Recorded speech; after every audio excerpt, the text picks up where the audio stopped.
Kalau Anda seorang yang ahli qiyamul lail, jangan merendahkan yang tidak bangun malam. Kalau Anda ahli sedekah, jangan merendahkan yang tidak sedekah. Anda seorang mujahid, jangan merendahkan yang tidak berjihad. Anda ahli puasa, jangan meremehkan orang yang hobi kuliner. Ya, makan terus ya Allah, setiap ketemu orang nyindir kayak begitu. Ya, jangan, setiap kita punya amalan yang berbeda-beda. Dan besok kita di akhirat punya andalan yang tidak sama. Bapak Ibu yang dirahmati Allah Subhanahu wa taala. Ada lagi kisah yang lain. Sahabat Nabi yang di zaman masuk surga ketika diinvestigasi oleh Abdullah bin Amr bin As 3 hari di rumahnya, ternyata amalannya itu bukan sholat malam, bukan puasa sunnah, bukan sedekah, bukan tilawah. Abdullah bin Amr sampai geleng-geleng, ini 3 hari 3 malam investigasi nggak dapat apa-apa. Ya toh? Setelah didedes, dipaksa ngaku. Amalannya apa, Pak? Saya nggak ada rasa iri, nggak ada rasa dengki, nggak ada kebencian sama sekali kepada saudara-saudara saya.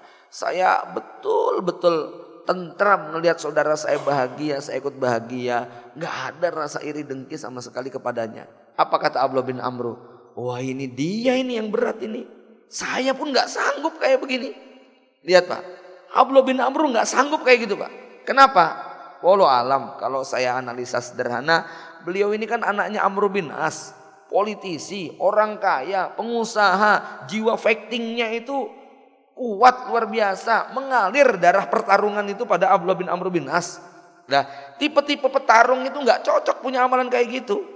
Ya, pebisnis kok amalannya ngalah, gagal itu. Ya, harus punya jiwa. Kamu sukses gimana sih rahasianya? Kan gitu Pak.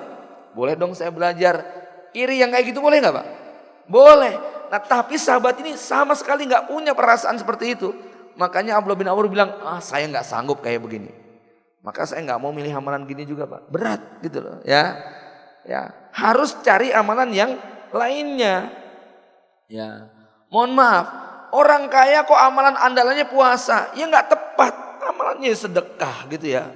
Ya pejabat penguasa kok amalannya tilawatul Quran, ya nggak bener. Ya, itu anak SD TK pun bisa melakukan kan gitu. Ya, yang namanya pejabat penguasa amalan andalnya apa? Tanda tangan, bikin aturan yang membuat regulasi kebaikan Islam ini bisa menyebar. Itu baru betul-betul bisa diandalkan kan gitu. Ya, jadi nggak tepat kalau profesor dokter kok pekerjaannya ngajar TK playgroup. Bukannya nggak benar, bukannya salah, tapi itu nggak tepat gitu Pak. Ya ilmunya profesor dokter yang diajar PAUD misalnya. PAUD itu nggak harus profesor dokter gitu. Ya, nah ini orang dalam beramal harus tepat memilih. Ya, ada lagi sahabat yang lain juga. Ya, singkatnya kalau kita lihat mereka memilih amalan sesuai dengan passionnya. Khalid bin Walid itu hafalannya nggak nyampe 2 juz. Beliau itu ngelihat mushaf Al-Quran sampai nangis dan mengatakan, syagholatna angkal jihad. Kami sibuk jihad sampai nggak sempat ngaji, gitu ya. Tetapi Umar bin Khattab mengatakan tidak akan pernah ada wanita yang rahimnya mampu melahirkan bayi sekualitas Khalid bin Walid. Gitu? Ya, Khalid bin Walid amalannya bukan pada ngaji. Ya, beliau itu pedang Allah, gitu kan? Ya, amalannya bukan ngaji, amalannya apa? Jihad, walaupun akhirnya meninggal di atas ranjang. Ya, sahabat Abu Hurairah radhiyallahu anhu, beliau masuk Islam tahun ke-8 Hijriyah. Semua peristiwa dan momentum besar sudah berlalu. Perang Uhud, perang Badar nggak ikut. Perang ini, perang anu juga nggak terlibat. Beliau hanya menikmati 3 tahun terakhir bersama Nabi. Mikir amalan apa nih yang bisa aku torehkan buat kaum muslimin. Subhanallah. Beliau menemukan satu job, celah yang itu nampaknya menjadi keahliannya sekaligus belum banyak diminati oleh sahabat yang lain. Apa itu? Menghafal hadis. Ya. Maka dalam periwayatan hadis Abu Hurairah radhiyallahu anhu ranking 1 Pak. Ranking 1 dia. Lebih dari 5.200 hadis yang dia riwayatkan, lebih dari 500 hadis yang diriwayatkan Bukhari dan Muslim dari Abu Hurairah. Dia mengalahkan, ya sahabat Abu Hurairah mengalahkan Ibunda Aisyah yang menjadi istri Nabi. Hafalannya Ibunda Aisyah hanya separuhnya Abu Hurairah. Padahal Ibunda Aisyah hidup bersama Nabi sejak sejak kecil, sejak 6 tahun jadi istrinya, ya toh. Sejak wafatnya Khadijah sudah dilamar. Artinya dibandingkan dengan Abu Hurairah, hidupnya Ibunda Aisyah jauh lebih lama. Tapi ternyata periwayatan hadisnya hanya separuhnya, ya. Apalagi dibandingkan dengan sahabat Abu Bakar, Umar, Utsman, Ali. Ternyata walaupun mereka masuk Islam pertama, hafalan hadisnya hanya seujung kukunya Abu Hurairah, kan begitu. Tapi Bapak Ibu jangan berharap nanti baca buku ada kalimat qala Abu Hurairah an hadil ayah. Abu Hurairah berkomentar tentang ayat ini. Abu Hurairah bukan tipe pensarah, bukan tipe ahli tafsir, ya. Beliau tipe penghafal. Kira-kira gitu, Pak. Nah, nanti kalau Ibnu Mas'ud, Ibnu Abbas, Ibnu Umar itu kita temukan banyak, ya. Maka Abu Hurairah punya peran yang luar biasa dalam periwayatan hadis ini, ya. Dan hari ini kita akan menemukan kitab-kitab hadis isinya apa? An Abi Hurairah. Ya, itu yang kemudian dikecam oleh orang-orang Syiah maupun orientalis. Bagaimana ada sahabat 3 tahun kok hafalan hadisnya sampai 5.000 sekian, sementara sahabat as-sabiqunal awalun cuman jumlahnya ratusan bahkan puluhan. Oh, ini keistimewaan Abu Hurairah anhu. Jamaah yang dimuliakan Allah, ya, maka setiap kita dianjurkan untuk memiliki amalan yang utama sesuai dengan kemampuan kita. Imam Malik rahimahullah taala, beliau itu amalan andalannya taklim, ngajar, nulis buku, taklim, ngajar, nulis buku. Suatu hari dikirimi surat sama sahabatnya yang bernama Abdullah Al-Umari, dalam riwayat lain Abdul Aziz Al-Umari. Isi suratnya apa? Mengajak Imam Malik supaya wis ojo kakean taklim, jangan kebanyakan ngajar. Ayo kita uzlah, memperbanyak ibadah, zikir, doa, sholat, saum dan lain sebagainya. Jangan kebanyakan kayak gitu, ini zaman fitnah. Maka Imam Malik rahimahullah taala kemudian membalas suratnya Abdul Aziz Al-Umari tadi, ya. Beliau mengatakan innallaha qasamal a'mal kama qasamal arzak. Allah membagi amal soleh kepada hambanya sebagaimana Allah membagi pintu rezeki. Rezeki kita sama atau beda, Pak? Beda, ya.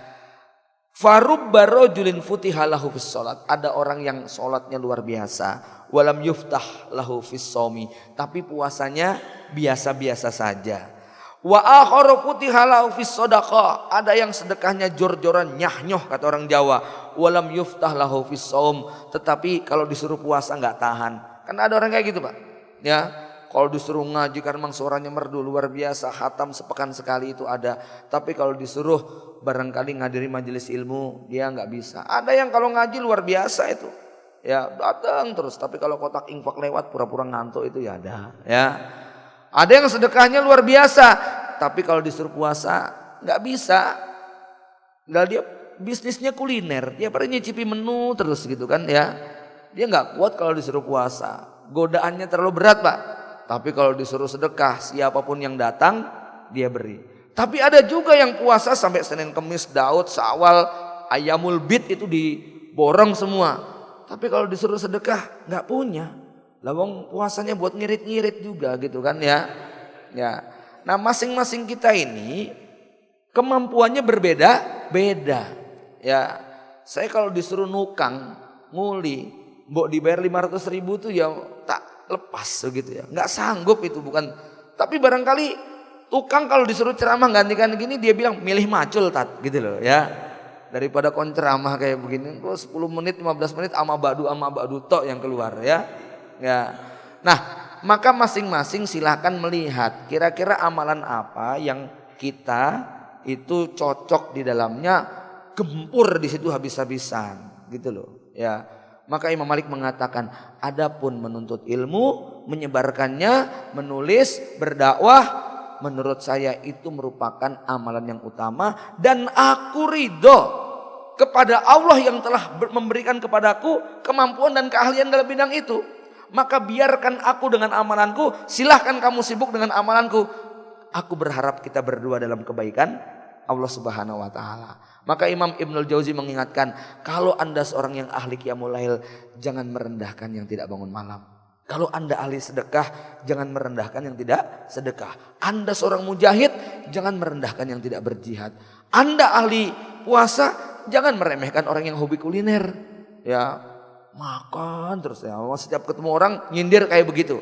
Ya, jangan. Setiap kita punya amalan yang berbeda-beda. Dan besok kita di akhirat punya andalan yang tidak sama. Bapak Ibu yang dirahmati Allah Subhanahu wa taala, ini salah satu kunci kita bisa bertahan istiqomah dengan amalan, yaitu memilih apa yang sesuai dengan kecenderungan kita, karena memang cara itulah yang Allah ajarkan supaya kita bisa menikmati ibadah tadi. Sebab apa? Pintu surga itu sangat banyak sekali.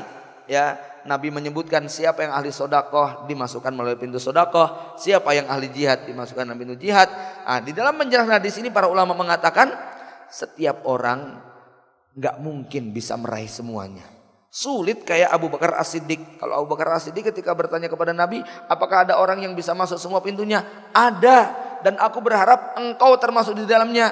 Maka para ulama mengatakan tipis harapan kita kalau niru kayak Abu Bakar. Maka fokuslah pada apa yang menjadi kecenderungan, keahlian, kesukaan dan kekuatan kita.